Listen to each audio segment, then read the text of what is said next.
दोस्तों, ये railway exam कोई नया एग्ज़ाम नहीं है और रेलवे एनटीपीसी भी कोई नया एग्ज़ाम नहीं है। ये एग्ज़ाम को आप पिछले 3 सालों से लगातार जो आप देखते आ रहे होंगे कि सरकार कभी बोल देती है कोरोना से एग्ज़ाम नहीं होगा, तो कभी ये हुआ तो एग्ज़ाम नहीं होगा, कभी चुनाव है तब एग्ज़ाम नहीं होगा। तो इस तरह से जो है सो पूरे 3 साल तक इस एग्ज़ाम को टाला गया। एनटीपीसी का खैर एग्ज़ाम हुआ, लेकिन ग्रुप डी का एग्ज़ाम दोस्तों मार्च 2019 में आया था फॉर्म इसका, और अभी देखोगे आप तो दिसंबर 2021 आने वाला है और 3-4 महीना के बाद ये पूरा 3 साल हो जाएगा। अब बताइए, कोई भी स्टूडेंट के पास 3 साल का वक्त होता है कि इस एग्ज़ाम की वो तैयारी करें? कोई भी सा स्टूडेंट हो, अगर पटना में आप रहते होंगे तो यहाँ पे मिनिमम खर्च लड़का का 3,500, 4,000, 5,000 तक जाता है। अगर नॉर्मली रहे तो इतना खर्च इंसान कहाँ से उठा पाएगा? सरकार को इसमें कुछ नहीं करना चाहिए, बस सीधा एग्ज़ाम करवा देना चाहिए। लेकिन सरकार पता नहीं इसका क्यों एग्ज़ाम नहीं करवा रही है। तो इसी के लिए कल 1 दिसंबर 2021 को महा डिजिटल आंदोलन है।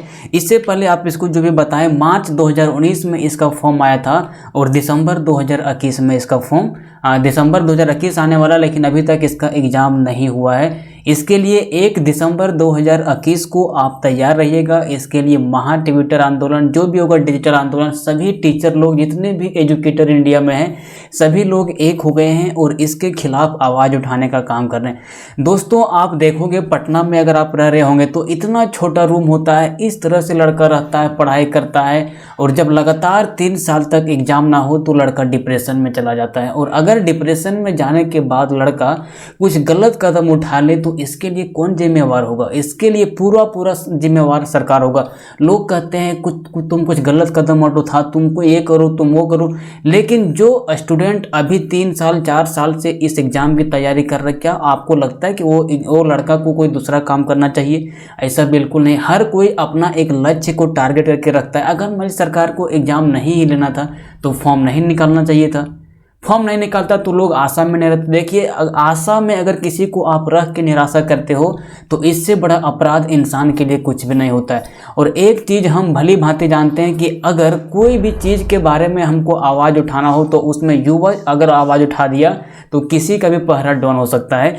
इसका कथन आप जानते होंगे, जोसेफ मेजनी है, इन्होंने कहा था कि अगर समाज में क्रांति लानी हो तो उसका नेतृत्व युवाओं को दे दो। फिर देखो युवा समाज में कैसे क्रांति लाता है और यहाँ की सत्ता जिसके भी पास हो उसको उखाड़ फेंकता है। दोस्तों, हम लोगों को ये भी नहीं भूलना चाहिए कि हमारे देश में जो क्रांति हुआ, हमारे देश को जो आज़ाद करने में सभी लोगों का योगदान रहा, उसमें भी युवाओं का ही हाथ है। सुभाष चंद्र बोस, चंद्रशेखर आज़ाद, भगत सिंह, मंगल पांडे, इन सब जो युवा थे, अगर युवा हम लोगों को सपोर्ट नहीं करते, युवा अगर इस देश को आज़ाद करने में सपोर्ट नहीं करते तो शायद आज इस देश आज़ाद नहीं होता। तो आप सभी से उम्मीद है कि कल का जो ट्विटर कैंपेन है, महा डिजिटल आंदोलन है, उसमें आप सभी लोग सहयोग देंगे और इस डिजिटल आंदोलन के माध्यम से आपको ग्रुप डी का एग्ज़ाम डेट शायद मिल ही जाना चाहिए, मुझे लगता है। और सभी टीचर का ये प्लानिंग है कि अगर इसका डिजिटल आंदोलन करने के बाद इसका डेट नहीं देता है तो हम लोग फिजिकल प्रोटेस्ट भी करेंगे और इसका एग्ज़ाम डेट लेकर रहेंगे। और एग्ज़ाम डेट लेंगे नहीं, रेलवे का कोई रूल रेगुलेशन ही नहीं है। जिस तरह से यूपीएससी अपना कैलेंडर जारी करता है कि इस दिन को मेरा एग्ज़ाम होगा, इस डेट में ये है, इस डेट में ये है, उसी तरह से रेलवे को भी करना चाहिए ताकि स्टूडेंट आशा करके पढ़े। लड़का इसमें खो जाता है, पता ही नहीं चलता कि हमारा मंजिल दूर दूर तक कहाँ पे है और कहाँ पे नहीं है। तो दोस्तों, उम्मीद करते हैं कि आप सभी लोग कल 1 दिसंबर 2021 को इस महा डिजिटल आंदोलन में भाग लेंगे और रेलवे ग्रुप डी एग्ज़ाम का डेट को आप लेके ही रहेंगे सरकार से। चलिए मिलते हैं नेक्स्ट वीडियो में, तब तक के लिए जय हिंद, जय भारत।